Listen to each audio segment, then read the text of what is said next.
आपके सभी दर्शकों को मेरा नमस्कार। मेरा नाम है संदीप आर के सिंह। आज हमारे साथ अवनीश पिन शर्मा जी। अवनीश सर, बहुत बहुत स्वागत है आपका। Good morning. संदीप जी नमस्कार। प्रारब्ध के सभी दर्शकों को प्रणाम जी।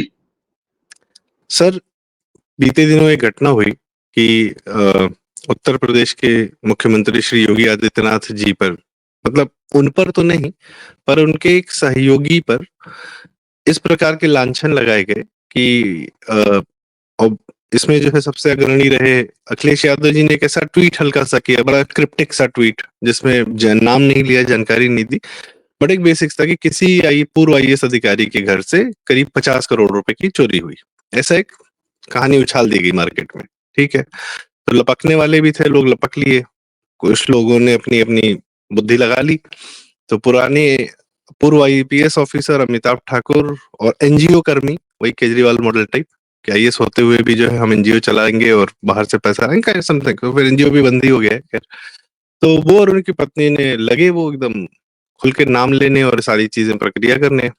फिर एक अखिलेश यादव समर्थक न्यूज नशा करके यूट्यूब चैनल है, मैडम है चलाती हैं, तो उन्होंने भी लगे हाथ वीडियो अपनी बहती गंगा में जो है हाथ धोने का प्रयास किया और वीडियो वगैरह कर डाले। पर जिस उक्त अधिकारी के बारे में बात हो रही थी, क्योंकि लोग अलग अलग नाम ले रहे थे, तो कई लोगों पर ये नाम चिपकाया जा रहा था, तो एक साहब ने जो है बाकायदा अपने एक्स पोस्ट पर यह लिखा कि अगर यदि नाम जिस तरीके से बदनाम किया जा रहा है, तो मैं एक कानूनी कार्रवाई करने की दिशा में अग्रसर हूँ। जाहिर सी बात है, कोई अपना जिंदगी भर काम किया है, रिटायर हो गया, अब उसके बाद आदमी बदनाम करना चाह रहा है, तो या तो सबूत लाओ। और ये सिर्फ कहानी थी कि किसके घर में कहाँ चोरी हुई, सर और इन लोगों ने फिर उनके इस पोस्ट के बाद में अमिताभ ठाकुर, नूतन ठाकुर, न्यूज नशा, उन लोगों ने अपने पोस्ट डिलीट किए, माफी मांगी और बकायदा एक कि भाई साहब हमसे जो है, मेरे मुंह से निकल गई गलती से, ये टाइप मोड में आ गए। तो सर क्या कहानी है एग्जैक्टली, आप हमें जरा बताएंगे कि what is the details of this story? जी बिल्कुल बिल्कुल। देखिए, इस पे हमने एक वीडियो भी किया। वो वीडियो भी इसी के डिस्क्रिप्शन पे मैं टीम को बोलूंगा वो डाल दें। दरअसल पूरा मामला ये है कि एक छोटे से कटिंग जिसमें अखबार का कोई नाम नहीं, ऐसे बहुत सारे अखबार हैं जो 10 कॉपी और 15 कॉपी में छपा करते हैं। ये पुरानी रवायत है लखनऊ की।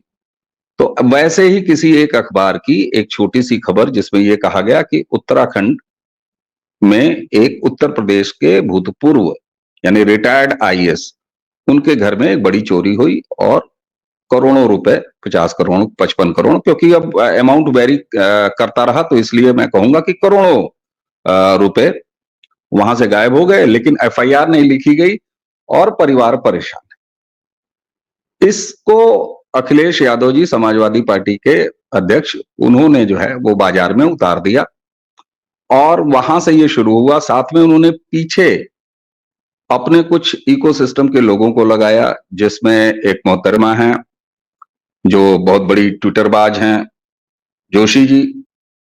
उन्होंने जो है शुरुआत किया ट्विटर पे, फिर कुछ और इकोसिस्टम के लोगों ने शुरुआत किया ट्विटर पर, और धीरे धीरे धीरे इसको लेके टीम योगी के एक वरिष्ठ नौकरशाह, रिटायर्ड आईएएस श्री अवनीश अवस्थी जी के नाम तक ये मामला पहुंचा दिया गया, क्रमशः, क्रमवार।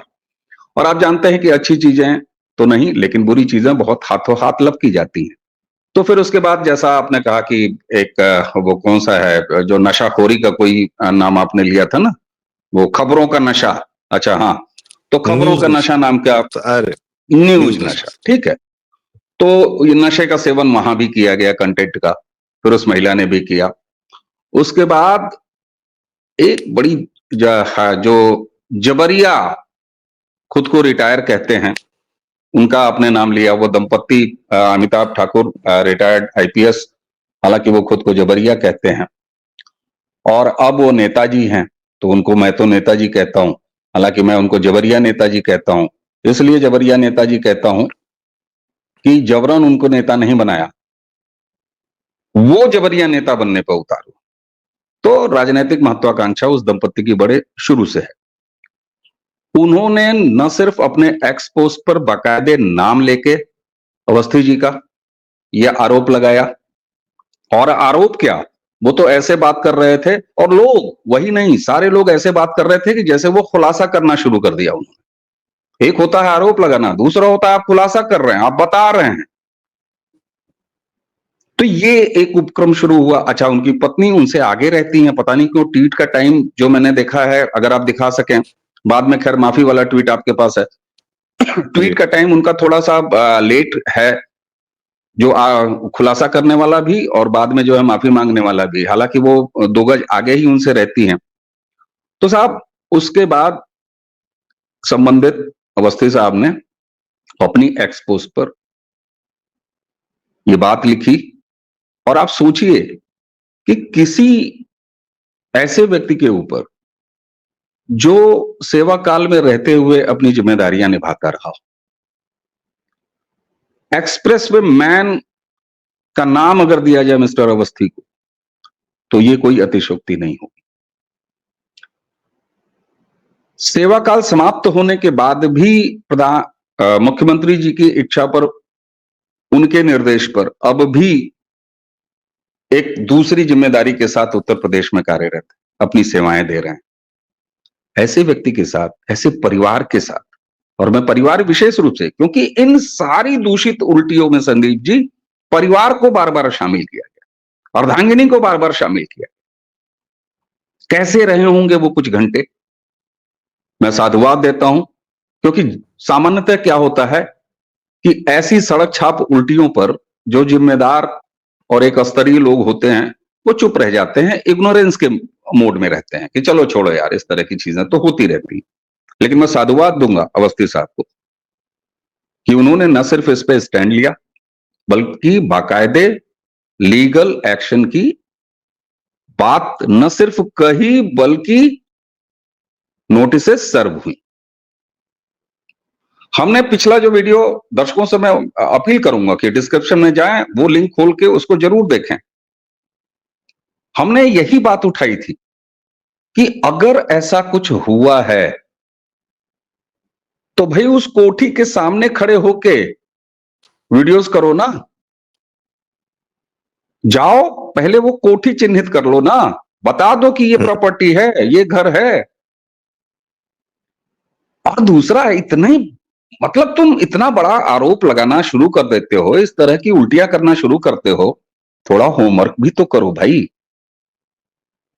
मैं अखिलेश यादव जी पर नहीं कहूंगा, देखिए नेता नेता होते हैं,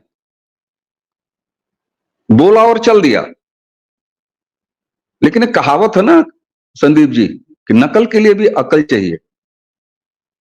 तो मैं ये कह रहा हूं कि अखिलेश यादव जी के हांकने पर या स्वतः फूर्त जो लोग नीचे नकल करना शुरू किए पोस्टों में और तमाम चीजों में, वीडियोस पे, अपनी लेखनी में, तो भैया कम से कम थोड़ा सा तो अकल का इस्तेमाल करना चाहिए था।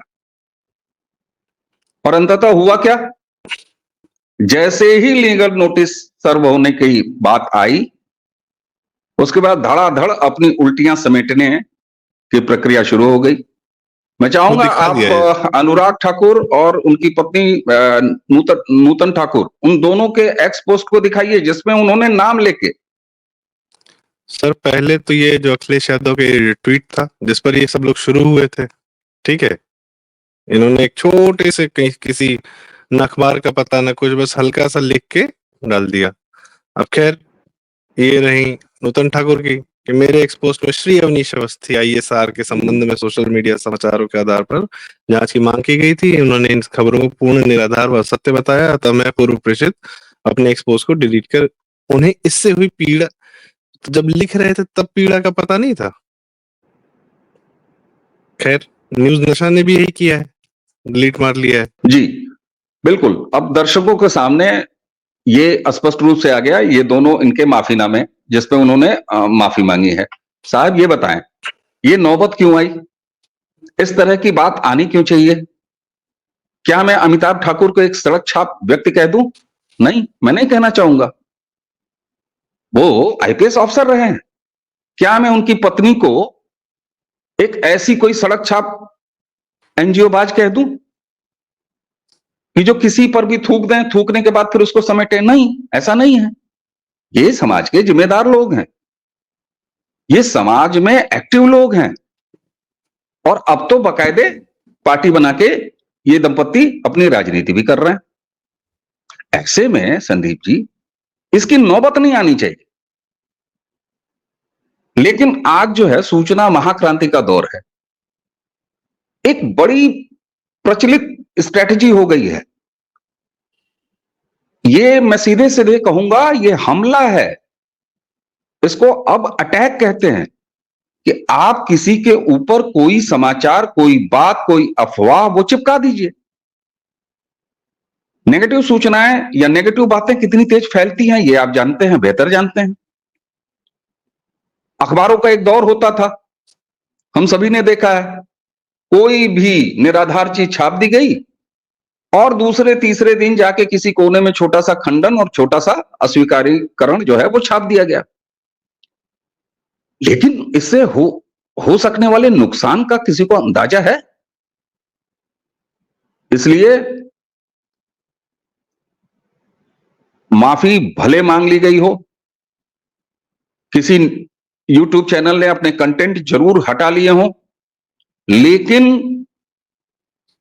उन्हीं अमिताभ ठाकुर ने बहुत सारे पोर्टलों पर, बहुत सारे वीडियोस में उछल उछल के, नाच नाच के इन बातों का खुलासा किया है। क्योंकि मैं आरोप नहीं कह रहा हूं, मैं बार बार खुलासा कह रहा हूं, खुलासे जैसी बातें कर रहे थे। वो कैसे समेटी जाएंगी साहब? आपने तो अपनी एक्सपोज हटा ली। आपके उन सो कॉल्ड खुलासों पर जो और चवन्नी चवन्नी छाप भर के जो कंटेंट क्रिएटर्स है, कई चैनल में नाम नहीं लेना चाहता, मैं प्रमोट नहीं करना चाहता हूं, लेकिन राजधानी में बिखरे हुए तमाम ऐसे फुटकर अवसादी और दूषित बीमार मानसिकता के वो जो कंटेंट पे कंटेंट बनाए बैठे हैं, वो तो साइबर में हमेशा रहेंगे ना साहब। इसलिए मैं साधुवाद देता हूं अवस्थी साहब को कि उन्होंने बेहद कड़ाई से जिस तरीके से एक्शन इनिशिएट किया अपने स्तर पर, वो बहुत आवश्यक है। और मैं प्रारब्ध के इस मंच से अपील करूंगा अवस्थी साहब से कि माफी स्वीकार नहीं की जानी चाहिए, बिल्कुल स्वीकार नहीं की जानी चाहिए। आगे बढ़ के मानहानि और जो भी इस तरीके के लीगल जो इनिशिएटिव्स हो सकते हैं वो लिए जाने चाहिए। 2017 के बाद से उत्तर प्रदेश में दूसरी बार 3 दशकों का इतिहास, 3 दशकों के बाद का इतिहास बनाते हुए एक सरकार आई है जो प्रदेश को इस तरीके से मुख्यमंत्री जी के निर्देशन में आगे लेके जा रही है। और वहां इस तरह की अस्तरहीन, और यह अस्तरहीन ऐसा नहीं है कि कोई हल्की भाषा कही गई है, यह बहुत खतरनाक हमला मैं इसको कहूंगा। और जानते हैं इस सारी चीजों की जड़ में क्या है? दरअसल आपने शुरू में इंट्रो में भी बड़ा अच्छा कहा, आप सूरज पर थूकने की कोशिश कर रहे थे अखिलेश यादव जी। आप सूरज पर, योगी आदित्यनाथ जी पर थूकने के प्रयास में, जब आपके पास कोई आधार नहीं, सपने में भी कोई आधार नहीं, तो आपने इस तरह का प्रोपेगेंडा खड़ा किया। और न सिर्फ खुद खड़ा किया, उकसाया, लोगों को तैयार किया आपने। साक्षी जोशी ने किसके इशारे पे? कौन नहीं जानता है साक्षी जोशी और इन तमाम जैसा पूरा एक इकोसिस्टम है जो कभी एक बेडरूम, 2 बेडरूम की कीमत पर खेलता है। मैंने आपके मुंह की बात छीन ली।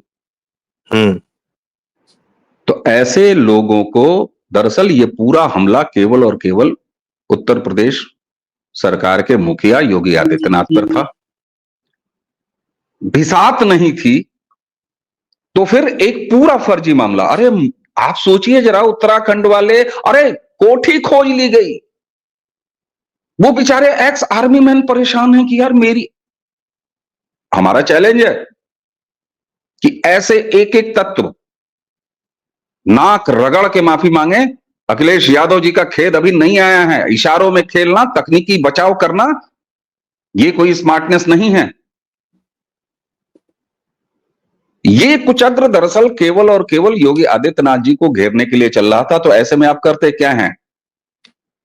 जो टीम योगी के सबसे काबिल, उनको किसी तरह से ऐसे घेरे में ले आने का प्रयास करो। मैं एक बार फिर अपनी बात समाप्त इसी बात से करूंगा कि कोई माफी वाफी नहीं। और एक चीज और बता दूं आपको नूतन ठाकुर के बारे में। नूतन ठाकुर जी, आप तक अगर ये वीडियो पहुंचे तो आप बात बात पर मुकदमा दर्ज कराने के लिए जानी जाती हैं। मैं एक सवाल आपसे पूछता हूं, ये कौन सा दुराग्रह है आपका? मैं दर्शकों आपको भी बताना चाहता हूं, संदीप जी आपके भी सामने रखूंगा। 2014 का लोकसभा चुनाव और मतदान प्रतिशत बढ़ाने के लिए चुनाव आयोग ने ब्रांड एम्बेसडर आदरणीय मालिनी अवस्थी जी को नियुक्त किया था, बनाया था। नूतन ठाकुर उस समय एनजीओ चलाती थी।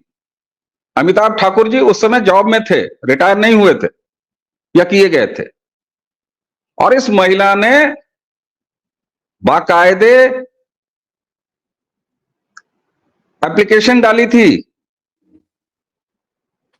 और यह जानना चाहा था कि कितने करोड़ रुपए या लाख रुपए चुनाव आयोग से मालिनी अवस्थी जी को दिए गए। तब तक मोदी जी पीएम नहीं बने थे।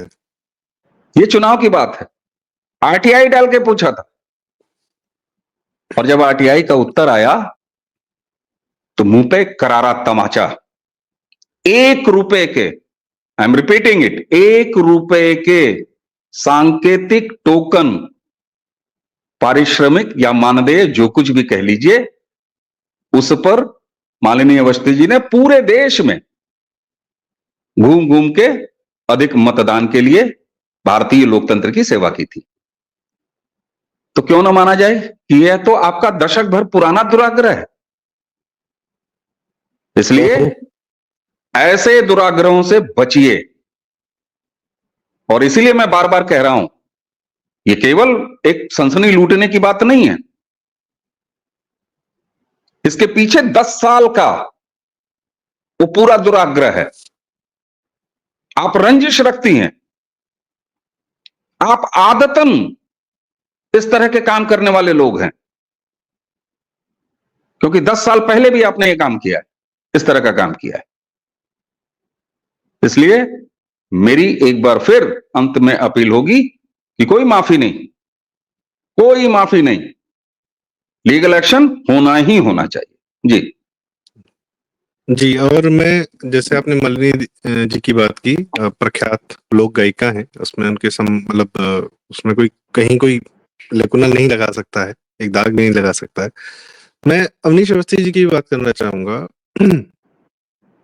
ऑल इंडिया टॉपर थे, यूपीएससी में भी, इंजीनियरिंग में, आईएएस में तो खैर टॉप रैंक थी ही, आईआईटी कानपुर के प्रोडक्ट वगैरह इस तरीके से।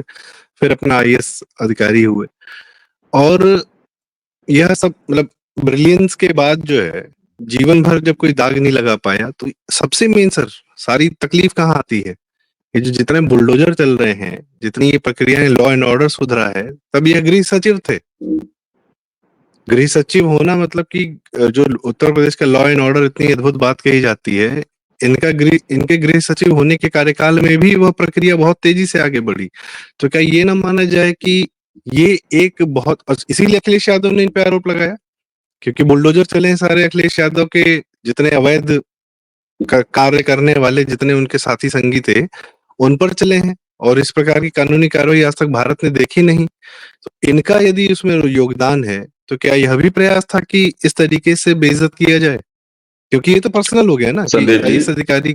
जी संदीप जी, मैंने शुरुआत में ही कहा और कई बार मैंने रिपीट किया है कि दरअसल यह पूरा प्रयास योगी आदित्यनाथ जी के ऊपर, मुख्यमंत्री के ऊपर था। और निश्चित रूप से जब मुख्यमंत्री के ऊपर है तो टीम योगी के जो वरिष्ठ और जो जितना भी दर्द है उस दर्द को देने वाले जो भी हैं, तो उसमें पहला नाम। तो ये तो बिल्कुल स्पष्ट है, इसके अलावा ही नहीं। इसीलिए मैं अंत में अपनी बात एक लाइन में दोहराऊंगा, यह कुत्सित प्रयास योगी आदित्यनाथ जी और उनके ऊपर करने का प्रयास था। जब वहां कोई आधार नहीं मिला तो एक फ्रॉड, बिना आधार की एक पूरी कहानी रच के टीम योगी के सबसे वरिष्ठ और सबसे प्रभावी, मैं कहता हूं काम से प्रभावी, कर्म साधना के बल पर प्रभावी व्यक्ति के साथ ये किया गया, जो कि बेहद घिनौना। सर मतलब मैं सारे काम अपनी तरफ हैं जो विकलांग स्पोर्ट्स पर्सन्स के लिए किया गया है ना, जो इन्होंने किया है, जहाँ कोई ध्यान नहीं देता कोई आईएएस अधिकारी, उन आज की जो पैरालंपिक गोल्ड मेडलिस्ट हमारे आ रहे हैं परफॉर्म करके, उनकी जो बीज डाले इन्होंने 2014 से, मतलब वो एक अद्भुत कार्य है। और ऐसे अब वही है, इसमें फिर बाबा रामदास जी वाली बात आती है, मैं कहना नहीं चाहता हूँ, वो जो कहते हैं कि एक जो खुद जैसा होता है वो सबको वैसा ही कहता है, और ढंग की चीजें या शराफत देखी नहीं जाती, बर्दाश्त नहीं होती कई लोगों से, तो इस वजह से ये कार्य किए जाते हैं। खैर, ये हमारी चर्चा बड़ी जरूरी थी। क्यों? मैं बता रहा हूँ दर्शकों, इस घटना पर क्यों हमने बातचीत की, क्योंकि एक आदमी की कर्म से, मेहनत से आज यूपी का लॉ एंड ऑर्डर हम देख रहे हैं, इन्वेस्टमेंट देख रहे हैं, सब कुछ देख रहे हैं। उसमें जिन लोगों का योगदान है उनके प्रति हमारा कृतज्ञता का भाव है, क्योंकि हम जानते हैं कि हमें जो जीवन जीने को मिल रहा है यूपी में सेफेस्ट टाइम, कहाँ से आ रहा है, कैसे मिल रहा है, पहली बात। उस पर कुठाराघात होगा और हमको वापस अखिलेश यादव और सपा और बसपा इन लोग के माफिया राज में वापस नहीं जाना है। इसलिए हम हर उस घटना पर बातचीत करेंगे जो हमको वहां ले जाने का प्रयास कर रही है या जो हमको वहां से बचा रही है। तो इसलिए हम ये चर्चा कर रहे हैं। तो अवनीश जी, बहुत बहुत धन्यवाद सर, आपने हमें बड़ी अच्छी जानकारी दी। जरूरी है, और ये एनजीओ गिरोह जो है, इन लोग की भी पोल खोलना बड़ा जरूरी है। आईएएस आईपीएस केजरीवाल जैसे कंजर सब एनजीओ लेके और बाहर से पैसा लेके लगते हैं भारत के खिलाफ ही, भारत से सैलरी लेते हैं, भारत के खिलाफ ही चालू हो जाते हैं। तो इन लोग पर भी चर्चा करते रहना अति आवश्यक है। सब दर्शकों बहुत बहुत धन्यवाद, आपने हमें सुना। कृपया वीडियो लाइक करें, शेयर करें, चैनल जरूर सब्सक्राइब करें। प्रारूप अवनीश सर, बहुत बहुत धन्यवाद। नमस्कार, प्रणाम।